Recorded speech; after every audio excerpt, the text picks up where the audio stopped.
چې کله ته د نیکۍ کارونه کوي د قرآن تلاوت کوي مقبرې ته ورښکاره کېږي زړه به دې په خپله نرمېږي. مونږ وایو که نه هلکه زړه مې ډېر زیات سخت دی. دا بعضې خلک په دې خبره باندې فخر کوي هلکه ګوره زړه مې ډېر زیات سخت دی ګوره دې سترګې نه مې د اوښکې نه بهیږي. ویرېږه د الله نه په دې خبره باندې توبه وباسه ګناهګاري دي په دې خبره باندې. الله ته په زړونو کې بدترین زړه چې دی هغه سخت زړه دی او ته په دې فخر کوې چې زما زړه سخت دی. ستا زړه به سخت نه سار راپاسي د دنیا شمیر شروع کې د پیسو شمیر شروع کې د گاډو شمیر شروع کې د بنگلو شمیر شروع کې ټوله ورځ په دې باندې ستا تېره شي ته الله یاد نه کې قبر یاد نه کې اخرت یاد نه کې جنت یاد نه کې جهنم یاد نه کې مرګ د ته نه مخې ته کېږي زړه به د کم طرفه نرم شي. زړه سختېږي په ګناهونو سره زړه سختېږي. حدیث مبارک کې راځي نبی علیہ الصلوۃ والسلام د مسجد نبوي نه راووتو صحابه کرامو خندل چې نبی علیہ الصلوۃ والسلام هغه صحابه کرام په خندا ولیدل کنه نو یې فرمایلو ویزه چې پس پوهېږم کنه کو تاسو په هغې پوهېدلی وی کنه نو ستاسو به جړه ډېره وه او خندا به لږه وه تاسو به چېرته نو خندلي. نو ابوبکر رضی الله تعالی عنه چې کله امیر المؤمنین شو د مسلمانانو بادشاه شو نو د مالدار خلکو نه به زکات اغسته بیت المال کې به جمع کو. نو په مدینه منوره کې چې څومره کونډې وي یتیمانانو غریبانانو هغې ته به د میاشتې وظیفه ورکوله او مسافر چې به د بار نه راغلی هغې له به خوراک سکاک د هغې نه ورکو. داسې حالات جوړ شي چې مدینه منوره کې اړو غریب پاتې نه شو ځکه مالدارانو به زکات ورکو او هغه زکات په غریبانانو ته ورکېدو. نن زمانه کې کوم مالداران زکات ورکړي نو بیا غریب نشته دی. هر مالدار چې زکات ویست نو غریب چېرته پاتې کېږي. بیا عمر رضی الله تعالی عنه د بیت المال مشر و. یو ورځ یې لاړو چې بیت المال ته یې وکتل مالونه را روان دي خلک صدقې هم راوړي زکاتونه هم راوړي بیت المال سم ډک دی د مال نه. عمر رضی الله عنه ډیر زیات خوشاله شو چې وایي کتل او چې وایي کتل غریبانانو باندې تقسیمیږي په دې هم ډیر زیات خوشاله شو. نو کوم چې دوی مقرر کړی و یو تن په دې بیت المال باندې نګرانو هغه ته یې وی ته ماله د مدینې منورې د غریبانانو هغه لیسټ راکړه څنګه طریقه ده څنګه تقسیموي طریقه کار څنګه شروع دی. هغه ورته د کونډو د یتیمانانو هغه لیسټ مخې ته کېښودو په نومونه لیکلی شوي. عمر رضی الله تعالی وکتل چې پلان کې کونډه ده دومره راشن ورته د میاشتې ځي پلان کې یتیم دی دومره راشن ورته د میاشتې ځي ټول لیسټ چې کوم په دې کې یوه کونډه لیکلې شوې ده نوم شته دی دا ورته هم لیکلې شوې چې کونډه ده خو مخې ته ورته دا نه وي لیکلې شوې چې دې کره څومره راشن تللی او څومره ورکره ځي دا تفصیل نشته دی. عمر رضی الله تعالی چې کوم د بیت المال نگران هغه یې راوغوښتو وی دا ښځه کونډه ده وی او وی نوم خو موجود دی وی او وی تاسو خو ورکره څه شی لیږلی نه دی ولې د دې خو مخکې څه تفصیل نشته نه خو ورکره څه لیږلي او نه ورکره لیږئ دا ولې. هغه ورته وی عمره مونږ امیر المؤمنین ابوبکر رضی الله تعالی منع کړي چې د دې کره به نه لیږئ د دې کونډې کره به تاسو څه شی نه لیږئ. ابوبکر ورته ویلي وی او وی دا لیسټ یې پخپله لیدلی وی او وی دا ښځه پیژني وی او پیژني وی ولې وی چې دې کره راشن مه لیږئ وی مونږ ته پته نشته دی خو مونږ ته حکم کړی چې دې کره به څه شی نه لیږئ مونږ ته پته نشته دی مونږ د هغه د حکم تابعدار یو مونږ ورکره څه شی نه لیږو. عمر رضی الله تعالی سوچ واغستو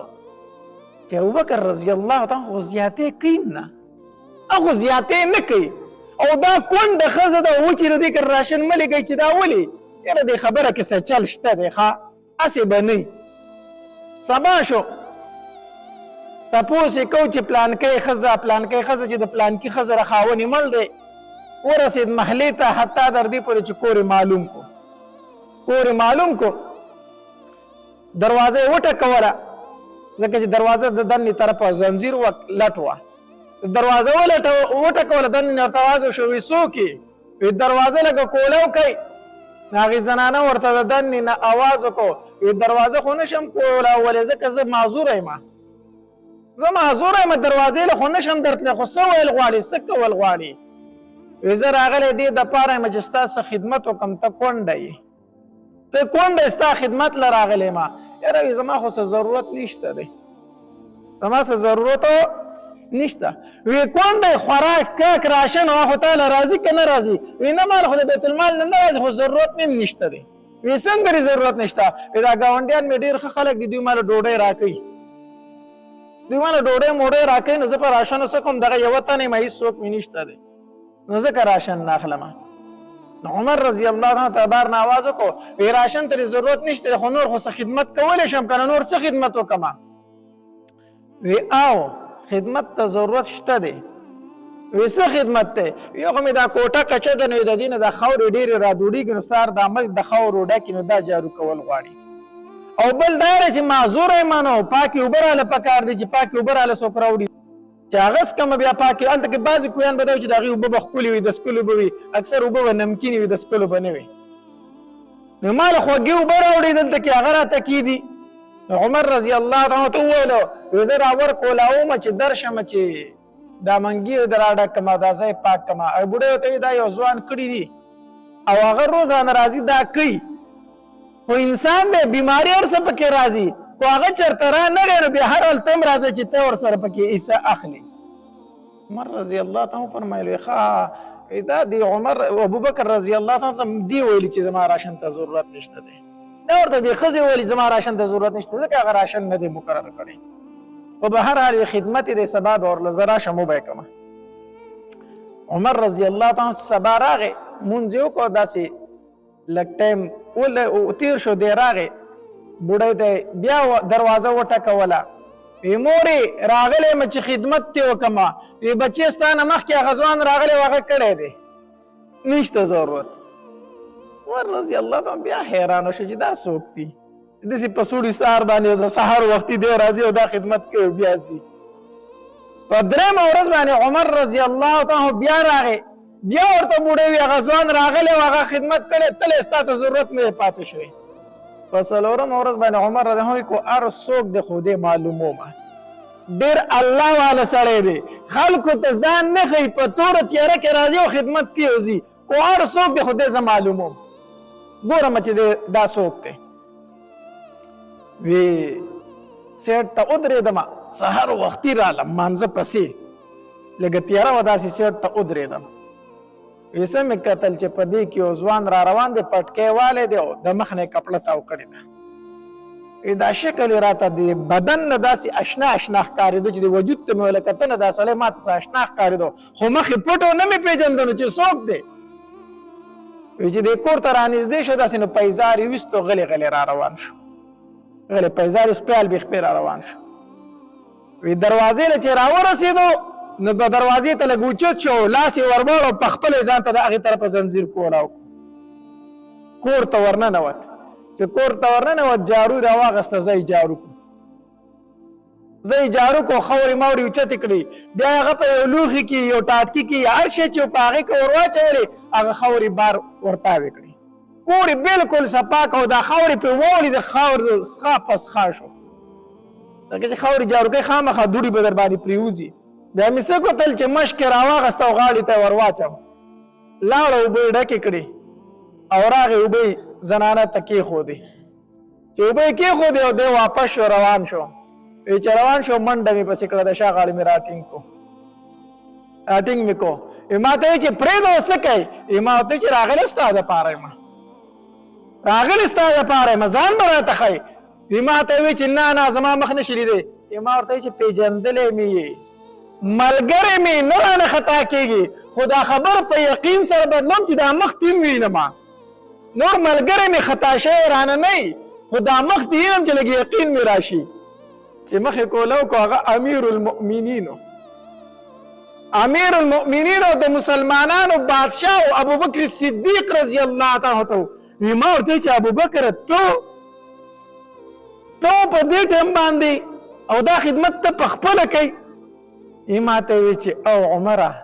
زه ابوبکر یم او دا خدمت زه کومه ما ورته چې ما ته به دې ویلي که نه ما به کړی و زما زو به کړی و او ستا زوی دی هغه به کړی و غلامان دی هغې به کړي وو دا د اوبو پیټی دی په خپله په اوږه اغستی او خور دی په سر اغستی او دا پیټ یې اوچتی نو غلامان دی نشته دی نوکران دی نشته دی مونږ به کړی و که تا په خپله ولیکو بیا ابوبکر رضی الله تعالی په ژړا شو وی چې عمره یوه ذمهواري راکړه چې بس بیا یې ته کوه که نه یوه ذمهواري را الله که ما ورته وی چې څه ما ته وی چې دا ذمهواري راکړه چې د قیامت په ورځ به زما پیټ یم ته اوچتی ته چې ما ته وایې دلته به یې زه اوچت کړم زه به یې کوم یا د ستا زوی وکړي یا د غلام وکړي ټیک شو تاسو یې وکړئ خو دا ګرنټي ماله راکړه دا ذمهواري واخله چې د قیامت په ورځ به زما پیټ یې اوچتوئ حالانکه الله تبارک وتعالی خو فرمایي چې ولا تزر وازرة وزر اخرى یو انسان د بل انسان پیټ په ورځ د قیامت نشي اوچتولی نو که ته دا ذمهواري اخلې ته زه اوچتولی شم نو راته ووایه د قیامت په ورځ به زما پیټ بیا څوک اوچتوي ما ورته ویل چې ابوبکر خو ټیک شو صحیح ده په دې پورې کور خواله چې رالي تا دا پیزار ولې ویستو پیزار دې ویستو خپیال بې خپې را روان شو غلی غلی دا پیزار دې ولیستو ما ته یې ویل چې عمره دا د یتیمانانو کور دی زه چې د کم کور په خوا راتلم دا د یتیمانانو کور دی دی که دننه کونډه ښځه ده نو ما پیزار ځکه ویستو چې زه ځم نو زه لږ په درزاري باندې ځم زه لږ په تیزۍ سره ځم ما پیزار ویستو په کلاره کلار روان شوم هسې نه چې دې کونډې ښځې ته زه یتیمان چېرته راویښ کړمه زما د خپو په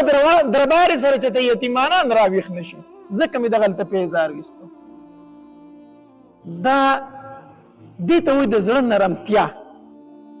دا د زړه نرمي ده د زړه نرمي دې ته وایي د زړه نرمتیا نرم زړه الله تبارک وتعالی ته په زړونو کې خوښ زړه دی خاص چې کله ته د نیکۍ کارونه کوي د قرآن تلاوت کوي مقبرې ته ورښکاره کېږي زړه به دې په خپله نرمېږي مونږ وایو که نه هلکه زړه مې ډېر زیات سخت دی دا بعضې خلک په دې خبره باندې فخر کوي هلکه ګوره زړه مې ډېر زیات سخت دی ګوره دې سترګې نه مې د اوښکې نه بهیږي ویرېږه د الله نه په دې خبره باندې توبه وباسه ګناهګاري دي په دې خبره باندې الله ته په زړونو کې بدترین زړه چې هغه سخت زړه دی او ته په دې فخر کوې چې زما زړه سخت دی ستا زړه به سخت نه سار راپاسي د دنیا شمیر شروع کې د پیسو شمیر شروع کې د ګاډو شمیر شروع کې د بنګلو شمیر شروع کې ټوله ورځ په دې باندې ستا تېره شي ته الله یاد نه کې قبر یاد نه کې اخرت یاد نه کې جنت یاد نه کې جهنم یاد نه کې مرګ د ته نه مخې ته کېږي زړه به د کوم طرفه نرم شي زړه سختېږي په ګناهونو سره زړه سختېږي حدیث مبارک کې راځي نبی علیه الصلاة والسلام د مسجد نبوي نه راووتو صحابه کرامو خندل چې نبی علیه الصلاة والسلام هغه صحابه کرام په خندا ولیدل که نه نو ویې فرمایلو وی زه چې په څه پوهېږم که نه کو تاسو په هغې پوهېدلی وی که نه نو ستاسو به ژړا ډېره وه او خندا به لږه وه تاسو به چېرته نو خندلي او بیا نبی علیه الصلاة والسلام وفرمایل وی دا قبر چې دی د روزانه یو څو اوازونه کوي دی وی انا بیت الوحده انا بیت الظلمه انا بیت التراب انا بیت الدود د یو څو اوازونه کوي زه د یوازیوالي کور یم زه د تیارو کور یم زه د چینجو کور یم زه د خاورو کور یم کومال راځي ځان له د نیک عمل رڼا راوړه چې دلته تا ته رڼا بله شي کومال راځي ځان له د نیک عمل بستره تیاره کړه چې دلته ته بستره ده خوره شي کومال راځي ځان له نیک عمل راوړه چې د چینجو نه دې بچ کړي نبی علیه الصلاة والسلام فرمایل مرګ یادوئ ځان ته قبر یادوئ نبی علیه الصلاة والسلام وفرمایل مرګ یادوئ مرګو دا د انسان مستی ختموي دا د انسان خوندونه ختموي په مستۍ کې رالی په ګناهونو کې رالی ځان ته مرګ را یاد که په خپل باندې دا زړه نرم شي چې دا زه څه کومه دا زه په څه کې اخته یم دا نه چې دنیا ګټل ناروا دي دنیا ګټل یقینا جایز دي صحابه کرامو کې داسې مالدار صحابه کرام تیر شوي دي چې په نن زمانه کې هم داسې څوک مالدار نه داسې مالدار صحابه کرام تیر شوي دي په غزوه تبوک کې عثمان رضی الله په غزوه تبوک کې ابوبکر صدیق رضی الله تعالی عنہ 2 حصې مال د خپل کور راوړ دوه حصې مال، څومره ټول مال چې راغونډ شوی د هغې دوه حصې ابوبکر رضی الله تعالی ورکړی. نبی علیه الصلاة والسلام ورته دا نه وفرمیل چې ابوبکر دا دومره مال دې کوم ځای نه پیدا کړی دی، ته مال ولې ګټې؟ ښه مالدار صحابه پکې موجود وو، ښه ډېر مال والا صحابه کرام پکې موجود وو، خو هغې زړه سخت شوی نه و، زړه یې نرم و. عثمان غني رضی الله تعالی عنه څومره مال الله تبارک وتعالی ورکړو، څومره مال. په صحابه کرامو کې مالدار ترین صحابي عثمان غني رضی الله تعالی عنه. او چې کله قبر ته به راغی، مقبرې ته به راغی که نه، دومره به یې ژړل. روایاتو کې راځي وایي دا اوښکې به په ږیره باندې داسې را روانې وي. نو چا ترېنه تپوس وکړو، وی عثمانه چې د نبي علیه السلام په مجلس کې ناست دی، د جنت ذکر کېږي، د جهنم ذکر کېږي، دومره نه جاړې. خو چې قبرستان ته راشي او په قبر دې سترګې ولګي بس بیا دې ژړا نه ودرېږي، بیا جاړې او جاړې. دا ولې؟ عثمان رضی الله تعالی عنہ فرمایلی ما د خپل محبوب صلی الله علیه وسلم نه اوریدلی دي چې هغه فرمایي چې دا قبر چې دی دا د آخرت په منازلو کې اول منزل دی.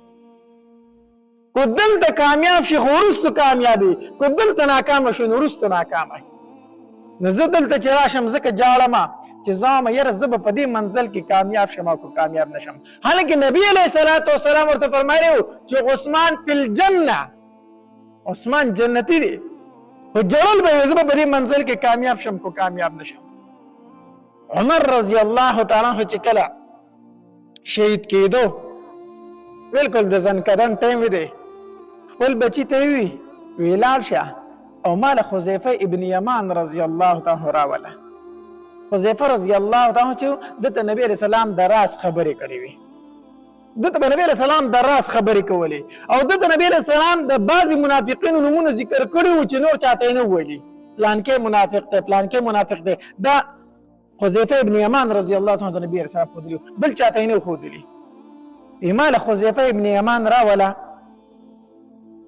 د عمر رضی الله تعالی عنہ زوی لاړو په حذیفه رضی الله تعالی عنہ پسې وی زما بابا دی غواړي هغه خواله راشه، هغه خواله راشه. نو چې کله حذیفه رضی الله تعالی عنہ راغی د عمر رضی الله تعالی عنہ خواله، نو عمر رضی الله تعالی عنہ ته وی ای حذیفه ستا سره د نبی علیه الصلاة والسلام یو راز دی او زه درته دا نه وم چې دا راز ما ته ښکاره کړه، دا درته نه یم. تا ته نبی علیه السلام د منافقینو نومونه ښودلي دي، نو دا درته نه وم چې ما ته هغه ټول ذکر کړه. خو دومره په د منافقینو په هغې لست باندې لږ نظر ور واچوه، د عمر نوم خو به پکې چېرته نه وي. د منافقینو په هغې لست کې د عمر نوم شته دی که نشته، صرف په هغې نظر وچلوه. حذیفه ابن یمان رضی الله عنه ته وفرمیل عمره خوشحاله اوسه په منافقینو کې ستا نوم نشته، منافقینو کې ستا نوم نشته. عمر رضی الله تعالی په جړا شو وی شکر الحمدلله اوس مې په مرګ هېڅ پروا نشته دی، اوس مې په مرګ هېڅ پروا نشته دی کوم رم. حالانکه عمر چې نبی علیه السلام د هغه متعلق ویو وی که زما نه وروستو بل نبي راتلی نو لکان عمر، نبي به څوک و؟ عمر به هغه پیغمبر هغه صحابي دی. دومره بشارتونه ورته نبی علیه الصلاة والسلام ورکړي وو، خو د هغې باوجود حذیفه رضی الله عنه فرمایل وی حذیفه د منافقینو لیست وګوره چېرته د عمر نوم خو به پکې نه موجود. حنظله رضی الله تعالی په لاره روان دی او چغې وي چغې نافق حنظله نافق حنظله نافق حنظله جارې او چغې وي. ابوبکر رضی الله عنه فرمایل وی حنظله څه چغې دې رخ کړي، سجل شوی دی. وی ابوبکر منافق شوم منافق شوم زه منافق یم زه منافق یم زه منافق شوم. ابوبکر رضی الله عنه فرمایل ولې سجل وشو؟ وی چل دا ده چې د نبی علیه الصلاة والسلام خواته ناست یم نو زړه مې یو شاني، خو چې کور ته لاړ شم د ښځې او د بچو سره کېنم زړه مې بل شان بیا مې زړه کې دنیا وي. نو دا خو منافقت دی چې د نبي علیه السلام سره په مجلس کې یو شان یم او کور کې په مجلس کې بل شان یم، دا خو زه منافق یم. ابوبکر رضی الله تعالی فرمایل وی حنظله وی دا کار خو زما هم دی، وی ته منافق خو بیا زه منافق شوم، داسې خو زه هم یم د نبي علیه السلام په مجلس کې چې څنګه یم هغه شان خو زه کور نه یم. وی راځه چې نبي علیه السلام له لاړ شو، نو چې څنګه د نبي علیه السلام خواته کېناسته که نه حنظله بیا چغه کړه وی نافق حنظله، حنظله منافق شو. نبی علیہ الصلوۃ والسلام ورته فرمایل حنظله ولې څه چل شوی دی؟ د الله پاک پیغمبر چې ستا خواته ناست یم کنه داسې یم چې لکه جنت او جهنم په خپلو سترګو وینم. خو د الله پاک پیغمبر چې کور ته لاړ شم بیا د ښځې د بچو سره مشغول یم هر څه رانه هېر شي. نبی علیہ الصلوۃ والسلام ورته وفرمیل وی حنظله تو چرته په لارو په کوڅه کې او په کور کې هم داسې شوې څنګه چې زما په مجلس کې بیا خو به د اسمان نه فرشتې راځي په دې کورونو او په دې لارو کې برسره د خلکو په مخ کې سلامونه کوي، بیا خو برسره سلامونه کوي په لارو په کوڅو کې. دا منافقت نه دی، زما مجلس کې چې کوم اثر هغه به ضرور بار نه وي، دا منافقت نه دی. تاسو منافقین نه یې ګورئ. دومره به د هغې سره خپل ځان فکر، دومره به خپل ځان فکر. الله زړه به زمونږ زړونه سخت شوي دي. مونږ وایي زړه مې سخت دی، سخت زړه دې سخت شو، زړه به نرمۍ څنګه؟ د قرآن تلاوت کوه. زړه نرمیږي د قرآن په تلاوت سره ډېر، یا خو د قرآن تلاوت ډېر زیات کوه. دویم مقبرې ته ځه، مقبرې ته ځه. نبي علیه الصلاة والسلام خپل عادت مبارکه ده چې جنت البقیع ته بتو، هلته بتو نبي علیه الصلاة والسلام به قبرونو باندې ګرځېدو. نو چې کله قبرستان ته ځې ستا به زړه نرمېږي. ښه دا مې پلار پروت دی، دا مې مور پرته ده، دا مې رور دی، دا د کلي هغه پلانکې پښتون دی، خان دی، نواب دی، ملک دی، او دا هغه پلانکې په تنکۍ ځوانۍ کې چې مړو د هغه دی. دې قبرونو ته به ګورې نو ستا به هم په دې زړه کې لږ نرمتیا راشي. یاره زه به هم دې ځای له راځمه، یاره نن خو چې په خوا باندې تېرېږم او هم قبرستان دی یېرېږم په منډه دې تېرېږم، یاره دلته خو به زما شپې راځي، په دې ونو کې، په دې تیاره کې، په دې کې خو به زما شپې دلته راځي. نه نه چې په خوا تېرېږم په منډه تېرېږم یېرېږم. نو قبرستان ته ځه، زړه به دې نرمېږي. ځان ته دغه ځای را یادوه، مړه ای کو ډېره دنیا ده، کو لږه ده، پاتې کېدونکې ده. نو زړه به دې نرمې نرمو، د الله نافرمانۍ به نه کوي. به هر حال چې زړه کله نرم شو د الله تبارک وتعالی ته په زړونو کې خوښ زړه دی. نرم دل انسان الله ته ډېر خوښ دی. سخت دل انسان نه الله نفرت کوي. الله تبارک وتعالی زموږ زړونه نرم کړي. او زړونه به نرمېږي څنګه؟ یو څو خبرې مې درته وکړې. د قرآن تلاوت زیات کوئ، ذکر و اذکار کوئ، او مقبرې ته ورښکاره کېږئ. که روزانه مقبرې ته نه شئ تللی نو په دې هفته کې یو ورځ قبرستان ته ضرور ځئ، یو ورځ قبرستان ته ضرور ځه، د قبرونو کې ګرځه لږ، نو دا خپل مرګ به درته یادېږي، نو زړه به دې نرم وي. الله تبارک وتعالی د عمل کولو توفیق را نصیب کړي. نو ام سلمه رضی الله تعالی عنها دا د نبی علیه الصلاة والسلام بیبي ده او د قریشو د خاندان نه ده. تدې اول خاوند چې هغه ابو سلمه رضی الله تعالی عنه و، هغه په غزوه بدر کې هم شریک شوی دی او په غزوه احد کې هم شریک شوی دی د نبی علیه الصلاة والسلام سره. او دا په ابتدایي مسلمانانو کې دواړه ښځه او خاوند. کله چې نبی علیه الصلاة والسلام د حبشې د هجرت حکم وکړو نو دې ښځې او خاوند دواړو پکې هجرت کړی و. خو په غزوه احد کې د دې د خاوند لاس زخمی شو د ابو سلمه رضی الله تعالی عنہ. تقریبا بیا یو میاشت علاج وکړو نو هغه لاس یې جوړ شو. خو د هغې نه وروسته دی بیا بلې یو غزا ته لاړو او چې کله د هغې نه واپس راغی نو هغه زخم یې بیا تازه شو او هغه زخم بیا دې حالت ته ورسېدو چې و بیا د هغې زخم نه وفات هم شو. او د دې ښځې او خاوند د ابو سلمه او د ام سلمه رضی الله تعالی مینه چې وه دا ډېره مشهوره وه. دوی دواړه په یو بل باندې ډېر زیات مینو، ډېر زیات انتهایي مینه یې د یو بل سره کوله. یو ځل ابو سلمه رضی الله تعالی کور ته راغی، دې ته وویل وی ام سلمه ما د نبی علیه الصلاة والسلام نه یو حدیث واورېدو. وی څه دې ته واورېدل؟ وی نبی علیه الصلاة والسلام وفرمیل چې په چا باندې مصیبت او غم راغی او هغه دا وی چې انا لله و انا الیه راجعون، او د هغې نه وروستو دا الفاظ وي الله مال زما په دې مصیبت کې اجر راکړه او ماله د دې نه غوره راکړه چې دا څه دې رانه واغېستل، الله د دې نه ماله څه راکړه؟ غوره راکړه. وی ام سلمه ما د نبی اسلام نه دا حدیث واوري چې چا د مصیبت په وخت کې دا دعا وویله الله تبارک وتعالی ولا د هغې څیز نه غوره ورکوي کوم چې ته اغوستی وي، الله ولا د هغې نه غوره ورکوي چې کومې ترې نه اخیستی وي. وی ما دا دعا یاده کړه. وی بهرحال دی چې ناجوړه شو بیمار شو نو ما په دې زړه کې دا ویلي و که نه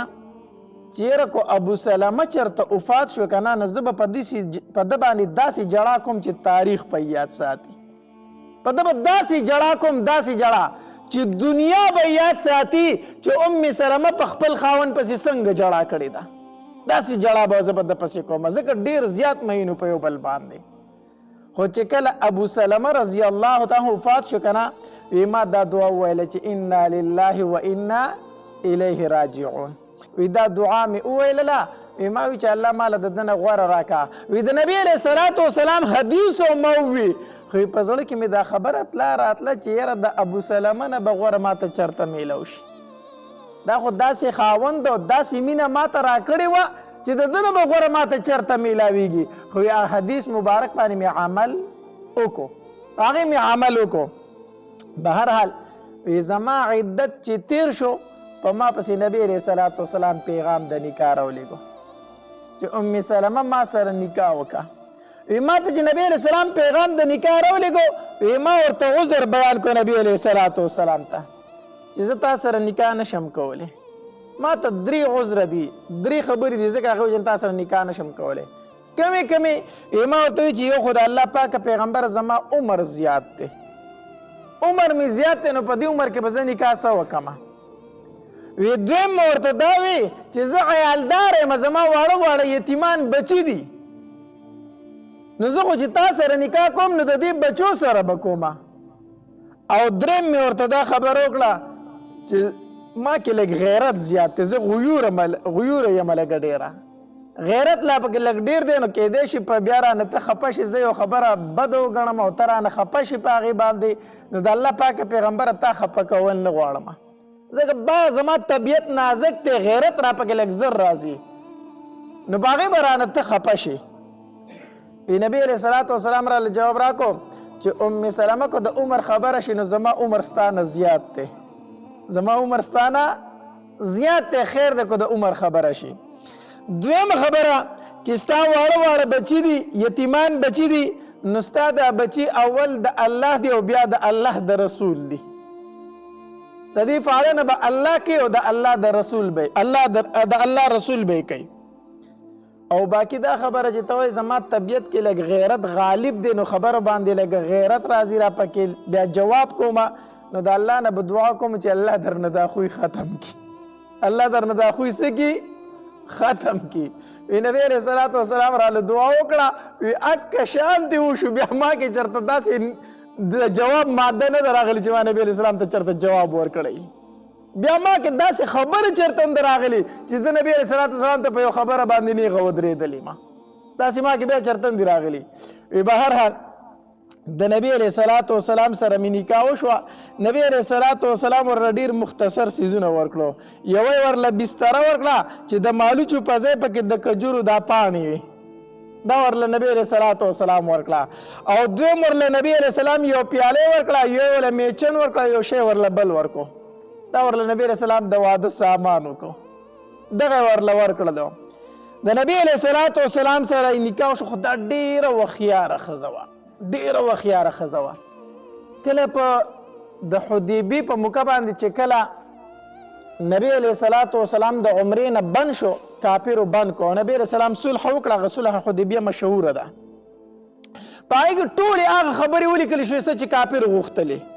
اکه وشولې هغه ولیکل شو چې هغوی څه وي هغه ولیکل شو یعنی د کافرو په رضا باندې د هغې په ډیمانډ باندې دغه روغه وشوله صلح حدیبیه په هغې باندې مسلمانان ډېر زیات خفه وو. بهرحال د کافرو په ډیمانډ باندې د کافرو په خوښۍ باندې دغه صلح لیکلی شوې وه. بیا نبي علیه صلات وسلام خو دوی خو ځان سره هغه دغه راوستې وي قربانۍ که نه را روانې کړې وي. نبي علیه السلام صحابه کرامو ته وفرمیل وی خپلې قربانۍ حلالې کړئ او سرونه وخورئ چې دې ځای نه واپس کیږو. صحابه کرامو دومره غمجنو چې نه یې سرونه خریل او نه یې قربانۍ حلالولې. نبی اسلام ډېر خفه شو چې زه صحابه و ته وایم چې قربانۍ حلالې کړئ او هغې غلي دي. نبی اسلام ډېر غمجن شو چې دا څه وشو صحابه کرام خو صحابه کرامو داسې نه چې انکار یې کو خو د هغې په زړه کې یوه ارزو وه چې کیدای شي نبي علیه السلام د دې صلح نه واپس شي دا نه چې انکار یې کو خو دا تمه یې وه چې کیدای شي نبي علیه السلام فرمایي چې زه چې ورځو پې ځه له خپله عمره کوو چې هر څه کېږي نو ځکه یې نه سرونه خریلی او نه یې قربانۍ حلالولې په زړه کې دا تمه وه چې کیدای شي موږ عمرې له لاړ شو نبی علیه السلام خیمې ته راغی داسې په دې مخ باندې د غم اثار او د خفګان اثرات پې وو ام سلمه رضی الله تعالی ته فرمایي د الله پاک پیغمبر ولې غمجن یې وی ام سلمه زه صحابه کرامو ته وایم چې سرونه وخورئ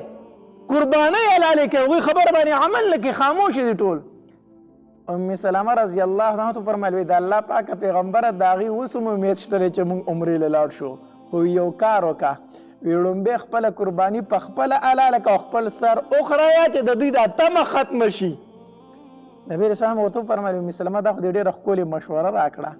نبی علیه السلام خپله قرباني حلاله کړه او په خپل سر وخوریو چې صحابه کرامو ولیدو چې نبی علیه السلام سر وخوریو قرباني حلاله کړه تمام صحابه کرامو خپلې قربانۍ حلالې کړه سرونه یې وخوریل ځکه چې تمه خو ختمه شو که نه نو ډېره هوښیاره ښځه وه نو د ښځې په مشوره به کله کله عمل کوي ښه دا نه چې ښځې هره خبره غلطه وي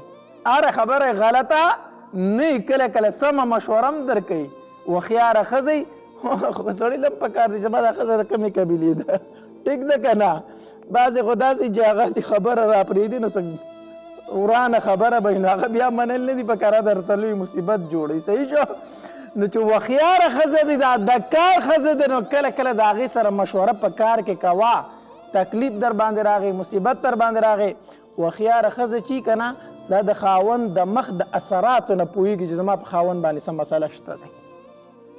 هغه چې د خاوند د مخ ته وګوري هغې ته پته لګي زما خاوند ته څه مصیبت راغلی څه خاوند ته مې مشکل راغلی تپوس دې کوي څه مسله ده تا ته نو خاوند له هم پکار دی چې دا خبره بیا د ښځې سره شریکه کړي چېرې ما ته دا خبره ده او دا مسله ده څه وکړمه نو د ښځې له پکار دی چې یو بهتره مشوره وله ورکړي